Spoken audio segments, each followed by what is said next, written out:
I'm going to burst the 5 and the 10-foot burst discs in air. I don't think it's going to burst those in water. I think this is going to demonstrate a clear difference in the shockwave propagation in air as opposed to water. Well, all is about to be revealed as Jamie takes the controls. We're good to go? You're good to go. You are in control. All right, then. And remember, don't try this kind of boom in your own lagoon. Fire in the hole! Fire in the hole! Fire in the hole! Take it away.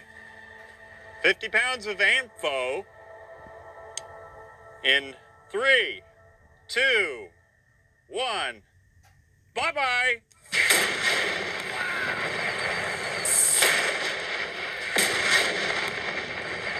Whoops, 50 pounds of ANFO almost obliterated the rig entirely. It's suddenly become a recovery mission. A recovery mission indeed. But what has the 4,000 feet per second shockwave done to the burst discs? Okay. Oh, It's burst? it's clean through. Really? Yeah. Well, God, I wonder what it's going to look like underneath. Yeah, that's the big question. So at 50 feet above water, the furthest distance from the explosion, the discs are burst.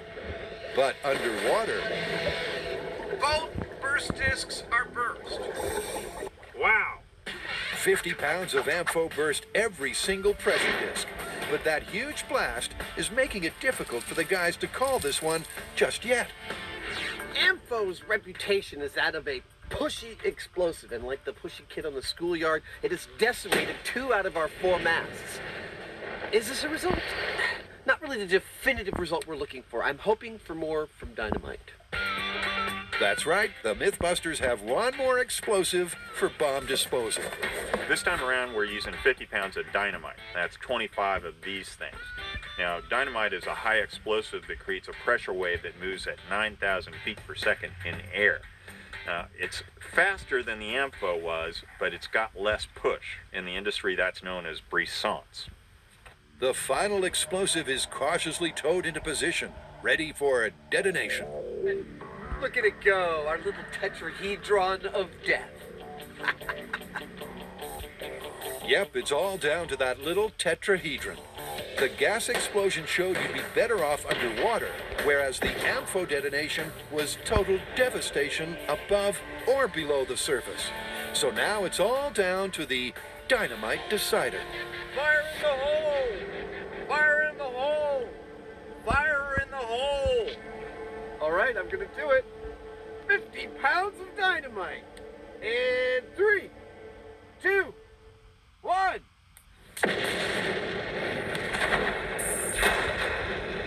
Oh, yeah. Wow, that was a gun. That was more than the ANFO.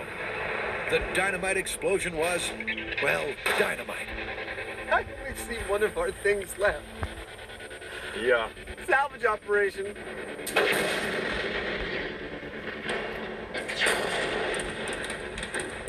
The rig has clearly been decimated by the dynamite. But will the underwater burst discs have suffered the same fate?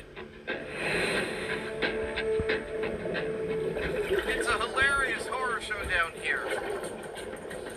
The 5, the 10, and the 20-foot marker are all huddled together. They're still attached to the rope, but every single burst disc on all 3 of them is completely blown over. Well, I'll be darned. Underwater at 5, 10, and 20 feet, the discs are broken, a pattern mirrored above water. But how about the 50-footer? Well, that's clean through. Above water, it's burst. However, You're gonna love this, Jamie. The 50-foot mast, 10 foot down, the burst disc is intact. Well, that says something really strong about the myth. That's great. What about the 5-footer? The 5-footer is also intact. Repeat, the 5-footer is also intact. What happened at this 50-foot marker is really interesting because we have a blown disc above water, but we have intact discs below water. so that's a bombshell result. Just like the gasoline explosion, when it comes to a dynamite bomb, diving underwater would make a difference.